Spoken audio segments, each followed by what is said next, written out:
product provided by Nintendo. Xenoblade Chronicles X Definitive Edition came out of nowhere and blew me away. I absolutely adore the game. However, now that I've beaten it, I put out a call to arms. A mission for all of you to provide me your hottest, your spiciest, Cauldros level takes possible and give them to me. And you did. Oh boy, did you ever. I asked for hot takes. You all gave me actual venom, lava, and the core of a star pretty much. These takes are so hot, I'm fairly confident we can do nuclear fusion with a few of them. So get ready, buckle up, let's dive into this. First up, we have one that feels as if it's designed just to piss me off. Like, just to hurt me on a spiritual level. We have Amanen001 who says Uncontrollable is overrated. No. Uncontrollable is my reason for being. It's what gets me up in the morning. It puts pep in my step. It's the cream cheese in my bagel, the cream in my coffee, the creme de la creme. Xenoblade X already has one of, if not my favorite soundtrack in all of gaming, and Uncontrollable is one of my favorite songs in the entire game, with the only song beating it probably being The Way. It's just a song that gets me hyped, and I love it so much. The soundtrack to X just makes the world of Mira come alive to me. And while it can be awkwardly used at points, I think Uncontrollable is used rather well for the theme song for the Tyrants. It gets me hyped, at least, whenever I hear the song. I know I'm about to fight something. At this point in the game, I have an Ares 90, so it's not gonna be that hard, but especially early on, going across a field in Primordia, and all of a sudden I hear, "It's uncontrollable," I knew it was about to be fight night. And heck, I think Uncontrollable beats every other battle theme song I've heard in the series. And I will fight on this issue in particular. But I'm gonna have to save and conserve my strength, because the next few takes are gonna do some damage to me. So let's just dive into one of them right now. We have @Estecake who says, I like the characters, but I have zero emotional attachment to them, including Elma and Lynn. I play this game for everything else besides characters and plot. Nothing wrong with the characters themselves though, no offense to the homie Doug, but if he got offed, I wouldn't feel a thing. It's mostly because Monolith didn't do the best job explaining things, but I'm okay with that considering the rest of the game is so good. Okay, so maybe this is time for a little hot take of my own. I think the story of X with the characters alongside Chapter 13 for me is only rivaled by 2 for me in terms of my favorite for the series. Elma being in particular one of, if not my favorite character in the entire franchise, like she's right up there with Rex for me. And now my other character in my top 3 is now Al from Chapter 13 as well. And maybe if things settle down a bit, he might drop to just my top 5, but like whoop-de-doo. Point is, I really like the characters and the characterization in Xenoblade X, but that's to me because the way Monolith constructed the story of X, at least for chapters 1 through 12, is fundamentally different to how they did it in Xenoblade 1, 2, and 3. In certain ways it's worse, in certain ways in my opinion it's better. In Xenoblades 1, 2, and 3, the main story will get you like, don't read too much into this number, it's just as an example, like give you like 90-95% of a character. You'll get a little bit extra from side content, but it's mostly just for fun and not really grossly important to the characterization of, say, a main character. Because the main story does the vast majority of the heavy lifting. That is just simply not the ratio found in Xenoblade X. And in Xenoblade X, most of the work is done in side content, because Xenoblade X will give you character development, they'll give you characterization, they just want you to actually go out and seek it, through things like Heart to Hearts, which can be kind of iffy, and affinity quests, and also side quests. So to me, in the main story, you probably get, for at least the main characters like Elma and Lynn, you'll get probably like 40-45% of a character and their characterization from the main story. A bit more when it comes to Chapter 13, but you get a vast majority of it, well maybe not vast is the right word, but you get a majority of it for Chapters 1 through 12 from side content. So if you don't particularly vibe with a character and you don't really care about them, you just don't go and seek out the rest of their stuff. But if you're like, hey, this character kind of intrigues me, I would like to learn a little bit more about them, you can go do their Heart to Hearts, you can do affinity quests with them, and you'll learn more about what makes that character in particular tick. I think part of the reason I also just really like the cast of Xenoblade X is not necessarily because of the story in the game itself, it's because of what the game lets you do with the characters. Let me explain. The fashion system, in my opinion, is one of the best elements of Xenoblade X. It allows me, the player, to add so much more personality and, honestly, personalization onto these characters. Doug became a memorable character for me because I threw cat ears on that dude, and so while he was super serious throughout most of the missions, and while many other people might just write him off, he always stuck out to me because he was trying to be super serious, or trying to be a bro from time to time, but he just had a bunch of cat ears on. Same thing with Lynn. She's clearly a giant robot fan, girl same. So what I did was I gave her pretty much a little mech suit and also a DBZ scouter. It gave the characters another layer and a sense of uniqueness, unique to my playthrough. And I think when it comes to a video game, that kind of stuff is important, especially for an RPG, because I tend to find you care about characters, I'm talking about like a you in general here. You care about characters not just because of like say cutscenes and voice dialogue that takes place in the game, but also everything surrounding the experience you have with that individual character. I think Xenoblade 1 Definitive Edition does a decent job of this as well because it has that fashion system. It's just I think the options that you have as the player in X specifically vastly outshine the options 1 gives you.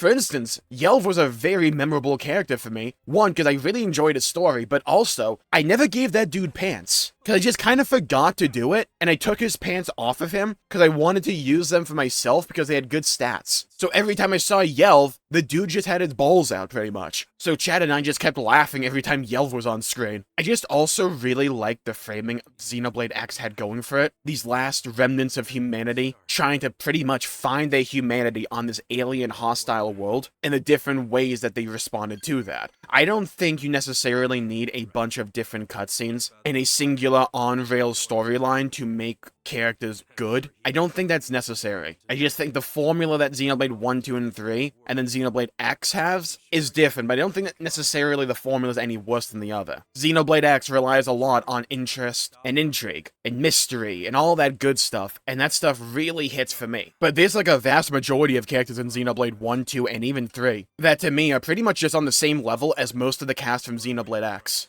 If not get even less development than the cast of Xenoblade X. It's just if you don't go out and do all the side content, you won't experience that development in Xenoblade X. But it is there if you want to go peruse it. Most of the time, my favorite characters in Xenoblade tend to be some of the main characters. Most of the time, it's not the side characters. Whereas in Xenoblade X, a lot of my favorite characters are not just the main characters, but also the side characters. So to me, the cast feels, I don't want to say more well-rounded, because that implies that the cast of Xenoblade 1, 2, and 3 aren't. I just think Xenoblade X does a bit of a better job spreading the wealth around, if that makes sense. It also goes to show that you don't necessarily need like 5 to 10 hours of cutscenes for each character to make them lovable, memorable, and unique. A few interesting moments, a few interesting plot reveals, and big personalities can go a long way, and I think it does for me. Next up, we have @HighliaStone286, who says, "My biggest problem with the epilogue is, I you not, that we leave Tatsu's Dadapon to die on Mira, Rip Bozo, and no one ever says anything. He's on a journey as Heropon. Did he ever come back? No. Do we acknowledge this? Also no. At least let me see Tatsu crying because his Dadapon never came back. He deserves better, of course, but at least let him acknowledge his grief." Now, this is one of the funniest realizations I've ever seen in regards to Xenoblade X, because I completely forgot that Dadapon was a Heropon and was out doing stuff. I have a couple of ideas here. Either one, it's in side content that I just haven't done yet, because there's a lot of side quests in this game, who knows. 2, my other headcanon is they really didn't like Tatsu's Dadapon, so they were just like, "Oh dude, thank Christ, we told this guy he was a Heropon, right? What a jobber." And he just went out, and he just left. That's all it took. We've been trying to find a way to ditch this guy for generations at this point, and all we had to do was glaze him for a bit and send him on his merry way. Oh, thank God. You tell me the world is ending? Hey, everybody, make sure not to tell him. What are these DMAT events? Don't worry. In fact, walk into them. Or they're saving it for Xenoblade 4, and the antagonist, or the leader of the ghost, is actually Tatsu's Dadapon the entire time. Actually cinema.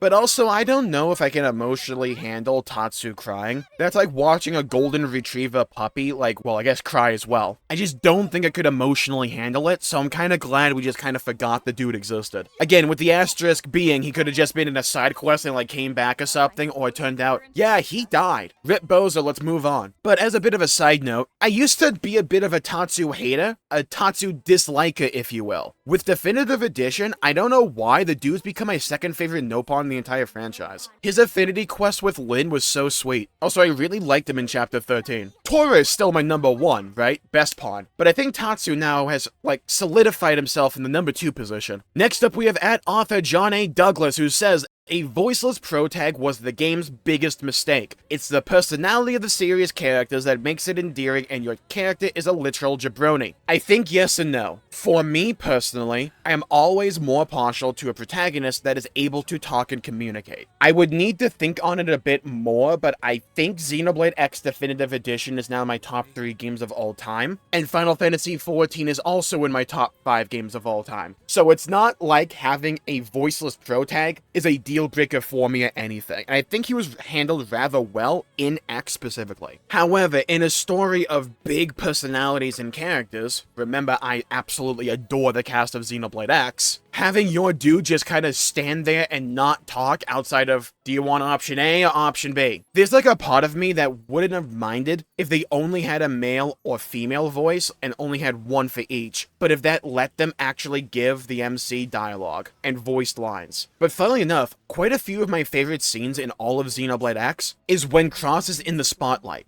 That one scene in Chapter 5 when we lose our arm protecting Tatsu, so the rest of our party have to, like, fall in and defend us. Pick a scene from Chapter 13, no, I'm not over how good that was. And for me, at least, as like a one-off experience in Xenoblade, you know, unless they do it again, I quite like the idea of being able to experience Mira through my own eyes and have, like, my own, like, self-insert character in the world that's not a specific character. I just kind of wish he had a voice. I like being able to go and interact with other party members. I like being able to go and interact with various characters, have a one-on-one with, like, Al, with his affinity mission in Chapter 13. That was just absolute cinema to me. I think at the end of the day, people just respond to different characters in the ways that the player is brought into the world in different ways. Some people will like the voiceless protag, some won't. I understand the arguments for both, and I think I will find myself somewhere in the middle there. Personally speaking, because of the ending, I will always defend the fact that we had our own creator character in Xenoblade X, because I loved the ending in Chapter 13 so freaking much,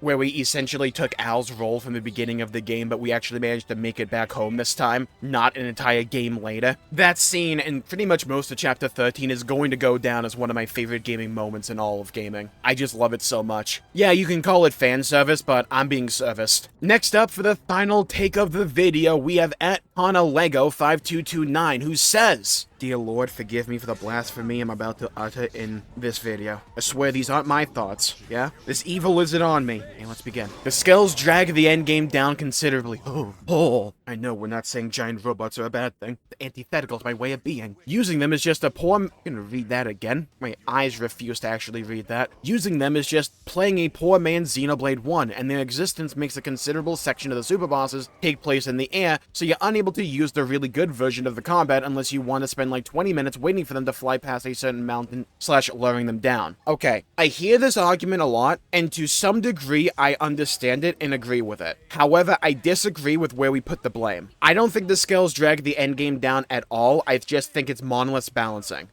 1. I do not see the logic or the reason for locking quick cooldown for Skells after Chapter 13, especially when you don't let me use quick cooldown unless I fully build the gauge up on a lot of my big heavy-hitting abilities, like Agashira Cannon for the Ares 90. I view that in particular to be a baffling change that I disagree with fundamentally. The reasons I like quick cooldown so much is because not necessarily that it makes the game easier, it does, but because it makes regular gameplay infinitely more fun and enjoyable because I actually have buttons to press and I can interact with the soul voice mechanic in a way that's more intuitive, so I'm not just holding onto abilities in case a soul voice goes off. But then when you get into a Skell, you just don't have that whole mechanic until you beat the game essentially, and I disagree with it being the completion reward for the main campaign. because it does make Skell combat feel rather slow for the most part, and feel as if you're supposed to interact with it by letting loose with your big abilities in your Skell, then you get out of your Skell and go for regular on-foot combat. And I've been talking a lot recently about the idea that I view Xenoblade X in certain ways to be a bit of a beta test. I specifically am talking about Definitive Edition here. I view it to be a bit of a beta test for mechanics they want to bring over to Xenoblade 4. I think quick cooldown was an absolute win, and if we're going to keep this combat system, I think quick cooldown should absolutely be there. It should also be with the Skells, because I think we're going to get Skells again in Xenoblade 4, but with even more variety, and I think the Race Fellow was just a tease of that. I think the actual mechanical systems that are there are really fun and interesting, it's just they need fine-tuning and better balancing. Now, granted, I think all the combat in Xenoblade X beats the dog crap out of all the other Xenoblades, personally. Besides, like, 2, because I really enjoyed that game's chain attack system, but, like, outside of that, I'll take X's combat over the other 3 any day of the week, not even close. For me, at least.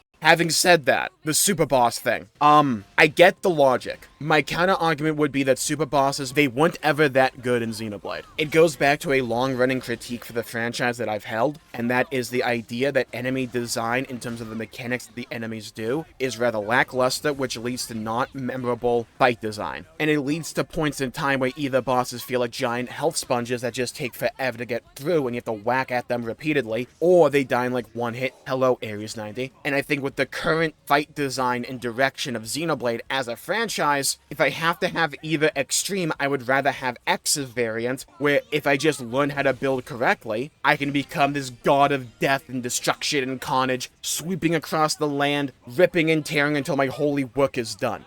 X, in a lot of ways, has the best mechanics in the entire franchise with some of the most inelegant execution and implementation of them. I think the Skell mechanic and system on the whole is one of the best mechanics in all of gaming because of the way you're able to interact and interface with the world of Xenoblade X using a giant robot. So many other games have cool mechanics like that, be for only a few sections in the game of a few short spurts, and I view that to be wildly lackluster and boring. I prefer the more fleshed out idea of Skells and being able to go in my giant robot and interface with the world whenever I so choose and please. I view that to be a massive pro of Xenoblade X. It's just the balancing around that system is not the best in Xenoblade X, but I think there are ways to make that considerably better for the future. A complete rebalancing of enemy design and fight design overall, paired alongside having more dedicated healing options, with easier ways to customize your Skells so it doesn't involve a bunch of grinding to get one individual component. The idea in my mind should be to incentivize and reward experimentation and different builds, whereas in Xenoblade X, for the really good stuff, you kind of just want to get something really good and then ignore everything else, because why would I grind for a bunch of stuff I'm not going to use because the game doesn't really incentivize me to experiment or try out a bunch of different stuff like that.